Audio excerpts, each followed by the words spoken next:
O zumbido grave e constante dos motores de propulsão azimutal era a sua canção de embalar. O cheiro ao ozono, sal marinho e ao metal frio dos equipamentos de alta tecnologia era o seu perfume. Juliana Almeida, aos 32 anos, sentia-se mais em casa na ponte de comando do NPE, sentinela do mar, do que em qualquer morada terrestre que alguma vez conhecera. Ali, rodeada pelo brilho azulado de dezenas de monitores que exibiam dados oceanográficos, sonares de varrimento lateral e imagens de satélite em tempo real, ela era a comandante, uma autoridade absoluta, conquistada não por herança ou favor, mas por uma década de dedicação implacável, estudo e uma intuição quase sobrenatural para os segredos do oceano profundo.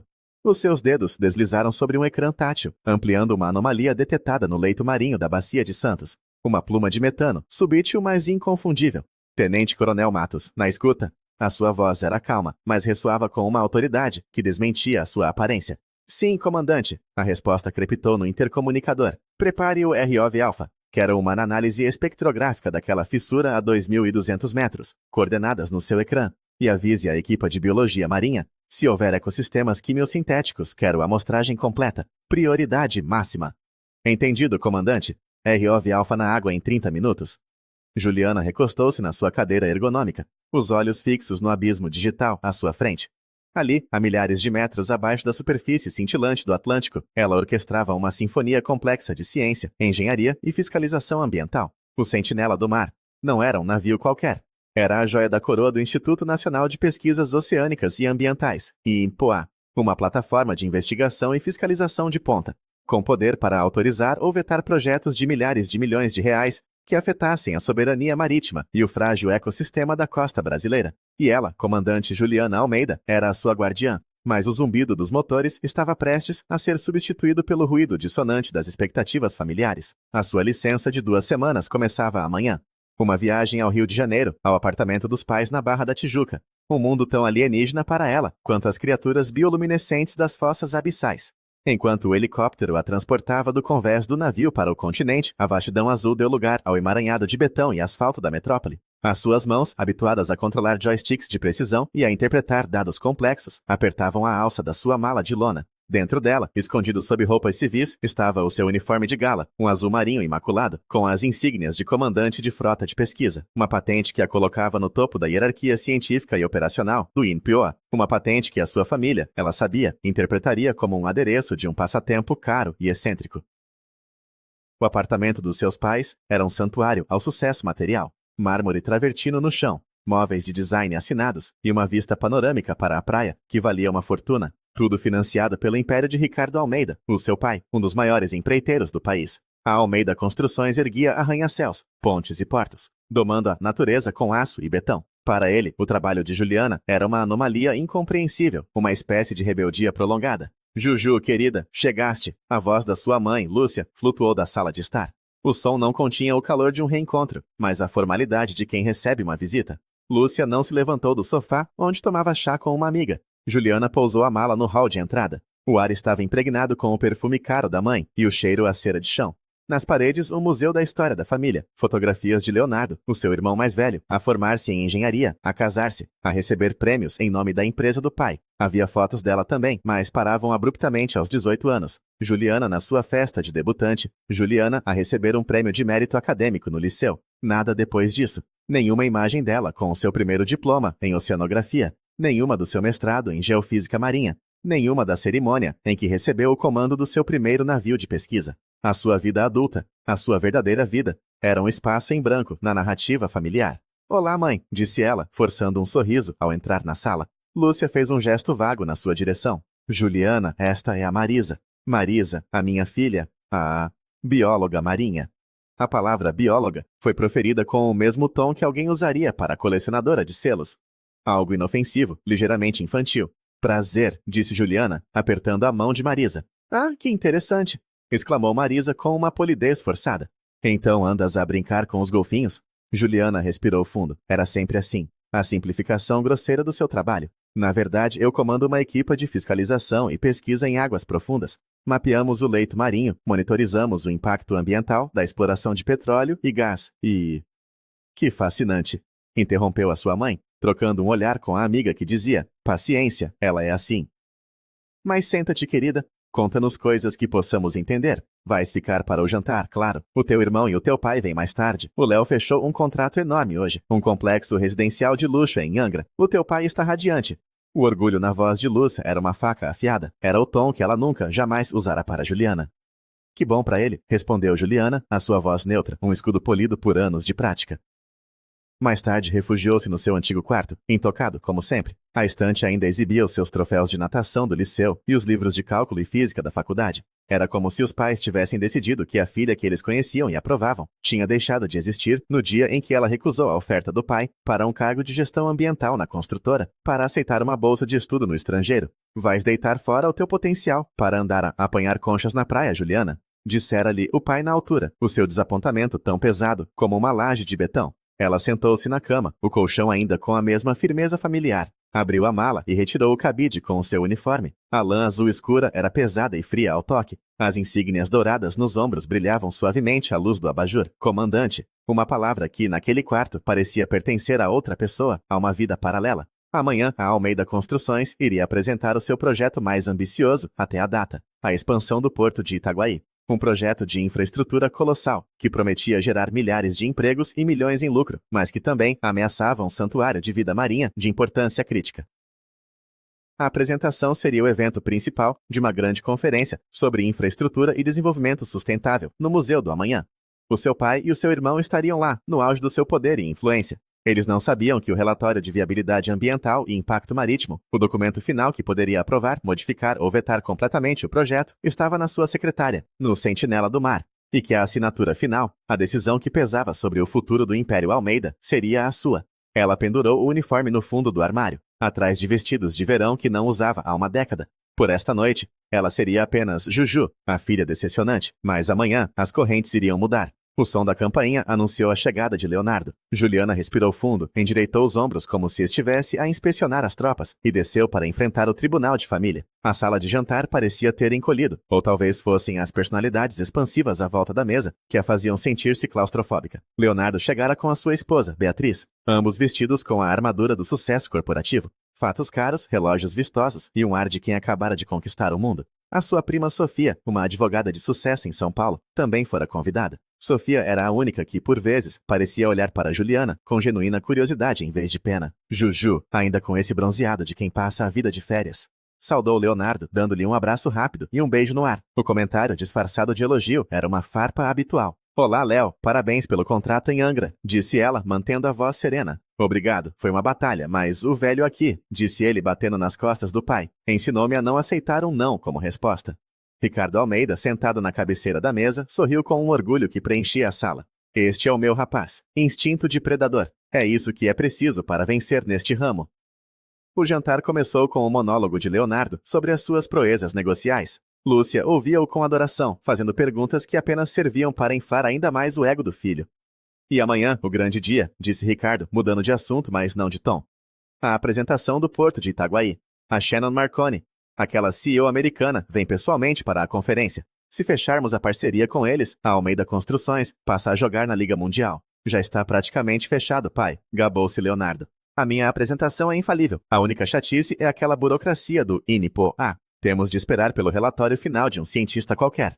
Ele fez uma pausa e olhou para Juliana com um sorriso condescendente. Talvez devesses dar uma palavrinha aos teus colegas, Juju.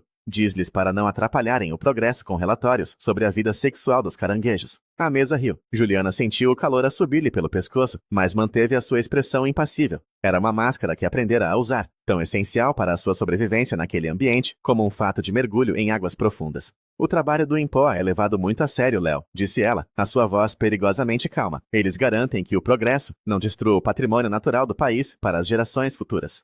Ah, lá vem o discurso da eco-guerreira, suspirou a sua mãe. Querida, por que não falas de coisas mais agradáveis? Sofia, conta-nos daquele caso que ganhaste no Supremo Tribunal. Sofia, sentindo o desconforto de Juliana, tentou desviar a conversa diplomaticamente. Foi um caso complexo de direito tributário, tia. Tenho a certeza que a Juliana tem coisas muito mais interessantes para contar sobre o oceano. Não, está tudo bem, disse Juliana, dando um pequeno sorriso a Sofia em agradecimento. O direito tributário soa fascinante. A conversa desviou-se, deixando-a novamente à deriva, na sua própria ilha de silêncio. Ela ouvia-os falar de investimentos, de aquisições, do preço do metro quadrado no Leblon, da política em Brasília. Um mundo de poder e influência que se media em cifras e contactos. Eles não faziam ideia do poder que ela detinha. Um poder diferente, medido em graus de latitude, em nós de velocidade, na pressão esmagadora das profundezas e na responsabilidade de proteger 4,5 milhões de quilômetros quadrados de mar territorial. Aquele burocrata do INPOA que vai dar a palavra final. Ninguém sabe quem é, continuou Ricardo, voltando ao tema que o obcecava. Dizem que é alguém de alta patente, muito rigoroso. Um tal de Comandante Almeida. Provavelmente um velho militar reformado que gosta de complicar as coisas. Juliana quase se engasgou com a água. Comandante Almeida. Eles nem sequer faziam a ligação. Para eles, o seu apelido era uma propriedade da família, associado à construção civil. A ideia de que outra Almeida pudesse ter poder, especialmente uma mulher num campo que eles desdenhavam, era simplesmente inconcebível. Talvez seja uma pessoa competente que apenas quer fazer o seu trabalho corretamente, disse ela, a sua voz soando estranhamente alta, no breve silêncio que se seguiu. Leonardo riu-se, um som seco e desdenhoso. Competente? Juju, por favor, essas pessoas do governo são todas iguais. Ou querem um suborno, ou querem poder. Não entendem nada de negócios, de criação de empregos. Vivem numa torre de marfim, a seguir regras que não têm impacto no mundo real. O oceano é o mundo real, Léo, retorquiu ela, a sua paciência a desgastar-se. É o regulador do clima do planeta. É a fonte de recursos que a tua empresa e a do pai um dia vão querer explorar. E quando esse dia chegar, vão precisar de pessoas como eu para garantir que não destroem tudo no processo. O seu pai olhou-a com uma expressão de desapontamento paternalista. Juliana, nós construímos o país. Hospitais, escolas, estradas. O teu trabalho é um luxo. Uma nota de rodapé, importante talvez de uma forma abstrata, mas não se compara com a criação de algo tangível. Não há nada mais tangível do que um ecossistema em colapso, pai, disse ela, pousando os talheres. Perdi o apetite, se me dão licença. Ela levantou-se e saiu da sala, deixando para trás um silêncio pesado, quebrado apenas pelo tilintar de um garfo contra um prato. No seu quarto, ela não se sentou na cama, foi até o armário e abriu as portas. O uniforme azul marinho parecia observá-la da escuridão. Ela tocou na manga, sentindo a textura áspera da lã e a lisura fria das insígnias. A raiva que sentira na mesa de jantar transformou-se em algo mais frio, mais focado. Uma determinação de aço. Eles não haviam, recusavam-se a vê-la. Amanhã seriam forçados a fazê-lo. Não como Juju, a filha sonhadora, mas como o comandante Almeida.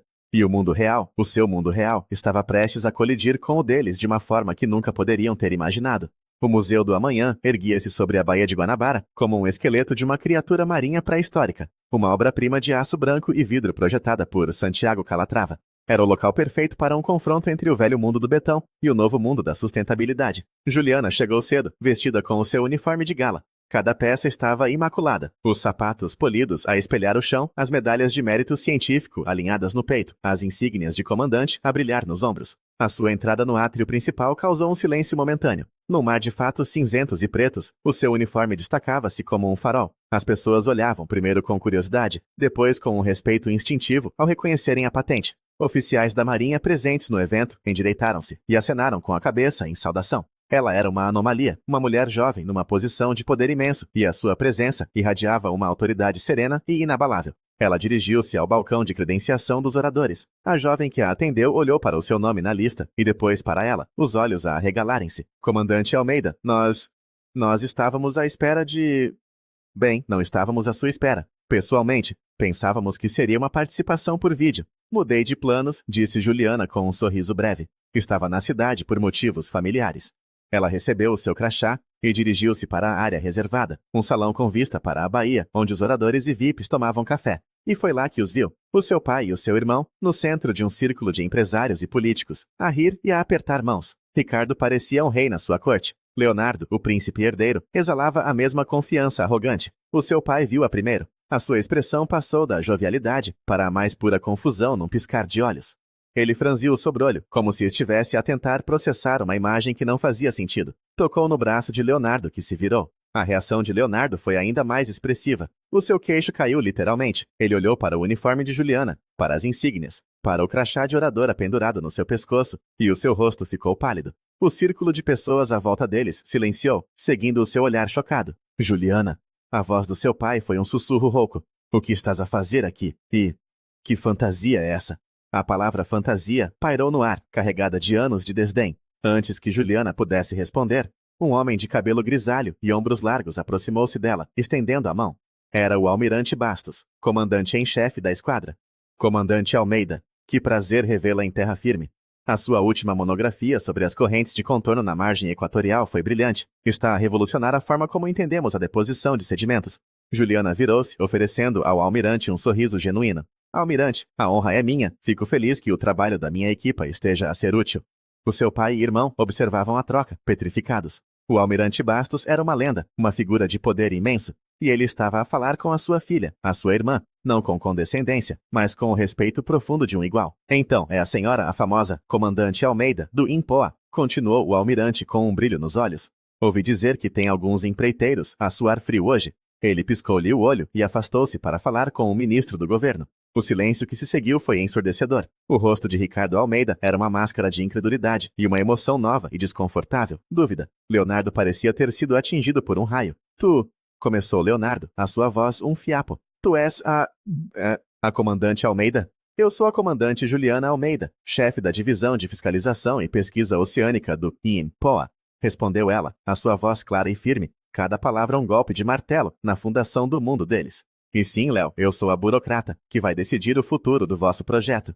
Ela deixou-os a processar a informação e caminhou para o auditório principal, sentando-se na primeira fila, no lugar reservado para si. De vez em quando, olhava para trás. Via o seu pai e o seu irmão em conversas tensas e sussurradas, os seus rostos pálidos, os seus gestos agitados. A armadura de confiança deles tinha rachado, revelando a vulnerabilidade por baixo. Pela primeira vez na sua vida, eles estavam a olhar para ela e a não compreender o que viam. A apresentação da Almeida Construções foi a penúltima do painel. Leonardo subiu ao palco, mas a sua arrogância habitual tinha desaparecido, substituída por um nervosismo palpável. Ele tropeçou nas palavras. A sua apresentação, que deveria ser um triunfo de retórica corporativa, soou oca e defensiva. Ele evitava olhar na direção de Juliana, mas a presença dela na primeira fila era um buraco negro que sugava toda a confiança da sala. Quando ele terminou, houve um aplauso polido, mas sem entusiasmo. Então, a moderadora subiu ao púlpito. Obrigada, Sr. Almeida. E agora, para nos dar a perspectiva crucial do Instituto Nacional de Pesquisas Oceânicas e Ambientais e apresentar as conclusões do relatório de viabilidade ambiental para este projeto, temos a honra de receber a comandante Juliana Almeida. Juliana levantou-se. O seu movimento era fluido, econômico. Ela subiu os degraus do palco, a sua postura impecável, ajustou o microfone e olhou para a audiência. O seu olhar passou pelo seu pai e irmão, que estavam sentados juntos, parecendo encolhidos nas suas cadeiras. Ela não lhes ofereceu um vislumbre de reconhecimento. Eram apenas dois rostos na multidão. Bom dia, começou ela, a sua voz enchendo o auditório. Não era alta, mas tinha uma qualidade ressonante, habituada a ser ouvida sobre o som de motores e tempestades. Nos últimos 6 meses, a minha equipa a bordo do NPE, Sentinela do Mar, conduziu o mais exaustivo estudo ambiental já realizado na Baía de Sepetiba e nas suas áreas adjacentes. Atrás dela, no ecrã gigante, apareceram imagens deslumbrantes do fundo do mar. Recifes de coral de águas profundas, cardumes de peixes coloridos, ecossistemas complexos a fervilhar de vida. Eram imagens captadas pelo seu EOV, do seu mundo. O projeto de expansão do porto de Itaguaí, tal como apresentado, representa um desafio significativo para este ecossistema único. Continuou ela, a sua apresentação a desenrolar-se com uma lógica fria e implacável. Ela não usou adjetivos, não expressou opiniões, apenas factos, dados, projeções. Mostrou mapas de correntes que seriam alteradas pela dragagem, gráficos sobre o impacto acústico na vida marinha, simulações da dispersão de sedimentos que iriam sufocar os recifes. O plano de mitigação de impacto, apresentado pela Almeida Construções, disse ela, e pela primeira vez, uma ponta de aço entrou na sua voz. Baseia-se em dados desatualizados e ignora a descoberta recente de 3 novas espécies endêmicas de corais moles, precisamente na área designada para a dragagem principal. No ecrã apareceu uma imagem de satélite da área do porto, com uma grande mancha vermelha sobreposta. A mancha cobria o coração do projeto do seu pai. Portanto, o parecer preliminar do INPOA é desfavorável. O projeto, na sua forma atual, é inviável do ponto de vista ambiental e representa um risco inaceitável para o patrimônio marítimo nacional. Um murmúrio percorreu o auditório. Juliana viu o seu pai fechar os olhos. O seu rosto, uma máscara de derrota. Leonardo olhava para ela com uma mistura de ódio e um respeito relutante e aterrorizado. No entanto, continuou Juliana, e a sala ficou em silêncio absoluto. O nosso estudo também identificou uma rota alternativa para o canal de acesso, 3 quilômetros a leste. Exigiria uma engenharia mais complexa, incluindo a construção de um quebra-mar submerso para proteger os bancos de rodolitos, e aumentaria os custos do projeto em cerca de 12%. Uma nova imagem apareceu no ecrã. Um plano detalhado, uma solução que só ela e a sua equipa poderiam ter concebido, baseada em dados que só elas possuíam. Se a Almeida Construções estiver disposta a redesenhar o projeto de acordo com estas especificações, o INPO está aberto a reavaliar a sua posição. A nossa missão não é impedir o progresso, é garantir que o progresso seja inteligente, sustentável e responsável. Obrigada. Ela terminou. Por um momento, houve silêncio. Depois o auditório explodiu em aplausos. Não eram os aplausos polidos que o seu irmão recebera. Eram aplausos genuínos, ruidosos, de cientistas, ambientalistas e até mesmo de alguns engenheiros e empresários que reconheceram a elegância e a autoridade da sua apresentação. Juliana desceu do palco, a sua expressão neutra. A sua missão ali estava cumprida. Mas a batalha, ela sabia, estava longe de terminar. Agora vinha o confronto pessoal. E para isso, não havia uniforme que a pudesse proteger. Encontraram-na junto às grandes janelas que davam para a baía, onde ela observava um navio porta-contentores a manobrar lentamente para o porto. A multidão da conferência tinha se dispersado para o almoço, deixando o salão principal quase vazio. O silêncio era pesado com palavras não ditas. Ricardo e Leonardo aproximaram-se dela como se estivessem a caminhar em terreno minado. As suas caras, antes pálidas de choque, estavam agora vermelhas de raiva e humilhação. Que raio foi aquilo, Juliana? A voz do seu pai era um rosnado baixo, controlado com esforço. Tu humilhaste-nos. Humilhaste a tua própria família em frente de toda a gente. Eu fiz o meu trabalho, pai, respondeu ela, sem se virar. Continuava a olhar para a baía. O mesmo trabalho que faço todos os dias. A única diferença é que hoje vocês estavam na audiência. O teu trabalho, cuspiu Leonardo. O teu trabalho é destruir o nosso? Anos a trabalhar neste projeto, e tu chegas aqui com o teu uniforme ridículo e desfazes tudo em 20 minutos. O meu uniforme não é ridículo, Léo. É um símbolo da responsabilidade que me foi confiada. Ela virou-se finalmente para os encarar, e os seus olhos, normalmente calmos como o mar profundo, tinham a dureza do gelo polar. E eu não destruí nada. Ofereci-vos uma solução melhor, que não vai custar ao país um ecossistema insubstituível. 12% a mais, exclamou Ricardo. Sabes o que isso significa em termos de orçamento? Pode inviabilizar a parceria com a Shannon Marconi. Tu sabotaste-nos. Eu sabotei-vos. A sua voz subiu uma oitava, uma fenda a aparecer na sua compostura de aço. Vocês passaram a minha vida inteira a sabotar a minha confiança, a diminuir as minhas escolhas, a tratar a minha paixão como um passatempo de menina. Ontem à noite vocês riram-se de mim na mesa de jantar, chamaram ao meu trabalho inútil e a mim eco-guerreira. Disseram que eu não entendia o mundo real. Ela deu um passo em frente e pela primeira vez eles recuaram ligeiramente perante a sua intensidade. Pois bem, ela fez um gesto abrangendo do museu, a baía, a conferência. Isto é o meu mundo real. O mundo onde os fatos importam mais do que o apelido. O mundo onde a autoridade é conquistada, não herdada. O mundo onde eu tenho o poder de proteger algo maior do que os vossos lucros trimestrais. E hoje, os vossos dois mundos colidiram. Nós não sabíamos... Começou o pai, a sua raiva a dar lugar a uma confusão desamparada.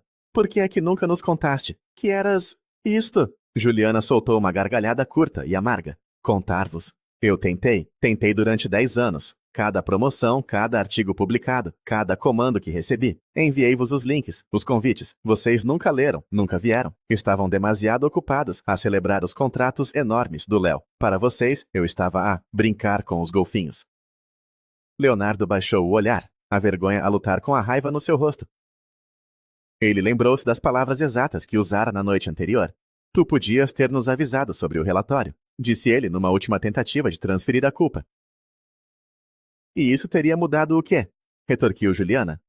Vocês teriam tentado usar a nossa relação para me influenciar, pedir-me para aliviar nos dados, falsificar as minhas conclusões. Acham que é assim que eu cheguei onde estou, comprometendo a minha integridade? Ela abanou a cabeça, um misto de tristeza e desilusão no seu olhar. Vocês não me conhecem de todo. Nunca se deram ao trabalho de conhecer. Houve um longo silêncio. O som distante de uma buzina de navio ecoou pela baía. Ricardo Almeida, o titã da construção civil, o homem que dobrava governadores e movia montanhas, parecia subitamente velho e diminuído. Ele olhou para a filha, para o uniforme que ela usava com tanto orgulho, para a mulher forte e implacável em que ela se tinha tornado longe da sua sombra, e viu, talvez pela primeira vez, a profundidade do seu erro. O que é que tu queres, Juliana? Perguntou ele, a sua voz desprovida de toda a sua arrogância habitual. O que eu sempre quis, respondeu ela suavemente. Respeito. Era só isso. Que olhassem para mim e vissem quem eu sou, não quem vocês queriam que eu fosse. Ela olhou para o relógio. Tenho uma reunião com a ministra do Meio Ambiente em 1 hora. O vosso projeto será um dos tópicos. Se quiserem discuti-lo de forma produtiva, os meus canais oficiais estão abertos. O meu assistente pode marcar uma reunião, mas como comandante Almeida, não como vossa filha. Ela virou-se para sair. Juju, espera, chamou Leonardo. A sua voz era diferente, hesitante. Ela parou, mas não se virou. Aquilo que tu fizeste lá, a apresentação, a solução que apresentaste. Foi brilhante. A confissão pareceu ser-lhe arrancada com dor. Foi a primeira vez na vida adulta deles que ele lhe ofereceu um elogio genuíno e profissional. Juliana absorveu as suas palavras. Não era um pedido de desculpas. Não era uma reconciliação, mas era um começo, uma pequena fissura na parede de betão que os separava. Eu sei, Léo, disse ela por cima do ombro. É para isso que eu sou paga. E com isso, ela afastou-se, deixando para trás o seu pai e o seu irmão no meio do salão vazio, a contemplar as ruínas do seu mundo e a figura imponente da mulher que eles nunca souberam que tinham na família. O caminho para a reconstrução, tanto do seu projeto como da sua relação, seria longo e difícil, e exigiria uma engenharia muito mais complexa do que qualquer ponte que já tivessem construído. 6 meses depois, o zumbido dos motores do Sentinela do Mar era novamente a banda sonora da vida de Juliana. O navio estava ancorado a 100 quilômetros da costa, sobre a recém-mapeada Cordilheira Vitória Trindade, uma cadeia de montanhas submarinas que fervilhava de vida. O incidente no Museu do Amanhã tornara-se uma espécie de lenda nos corredores do poder em Brasília e no setor empresarial. A Almeida Construções, para a surpresa de muitos, tinha aceite as condições do INPOA. O projeto do porto fora redesenhado e a construção estava a avançar, mais cara, mas infinitamente mais sustentável. A relação com a sua família tinha entrado num território novo e estranho. As conversas telefônicas eram menos frequentes, mas mais substanciais. A sua mãe, Lúcia, parou de lhe perguntar quando é que ela ia assentar e começou a fazer perguntas tímidas sobre a vida no mar, como se estivesse a aprender uma língua estrangeira. O seu pai, Ricardo, era quem tinha mudado mais drasticamente. Ele ligava-lhe uma vez por semana, sob o pretexto de discutir os progressos do porto. Mas as conversas desviavam-se invariavelmente. Ele fazia perguntas técnicas sobre geologia marinha, sobre o impacto das correntes, sobre a tecnologia que ela usava. Havia um respeito novo e faminto na sua voz, a admiração de um construtor por outro, que construía não com betão, mas com conhecimento. Leonardo, por sua vez, tinha-lhe enviado um e-mail encriptado há um mês. Continha apenas um link para um artigo numa revista de engenharia internacional. O artigo detalhava a solução inovadora do quebra-mar submerso para o porto de Itaguaí, citando o trabalho pioneiro da comandante Juliana Almeida e do INPOA. Não havia texto no corpo do e-mail. Não era preciso. O intercomunicador da ponte crepitou. Comandante, chamada de vídeo a entrar pelo canal seguro. É o seu pai. Juliana franziu o sobrolho. Era invulgar ele ligar pelo canal seguro. Pode passar para o meu ecrã principal, Matos. O rosto de Ricardo Almeida apareceu no grande monitor, sobreposto ao mapa tridimensional do fundo do oceano. Ele parecia cansado, mas os seus olhos brilhavam com uma excitação que ela não via há anos. Juliana, desculpa ligar assim, mas... Descobrimos algo. Descobriram o quê, pai? Estamos a fazer as perfurações para as fundações do novo quebra-mar, seguindo as vossas especificações ao milímetro. A 600 metros de profundidade, as nossas sondas atingiram algo. Que não é rocha, é metal, uma estrutura enorme. Juliana inclinou-se para a frente, o seu interesse imediatamente aguçado. Que tipo de metal? Tem alguma análise? Ainda não, mas é antigo, e a assinatura magnética é...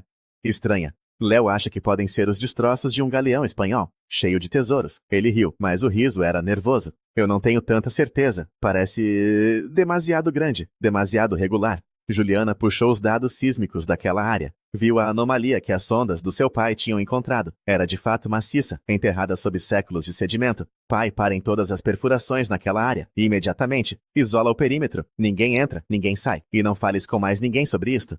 O que é que achas que é, filha? A palavra filha saiu-lhe com um peso e um significado que nunca tivera antes. Não era um termo de posse, mas um reconhecimento de parentesco e de confiança.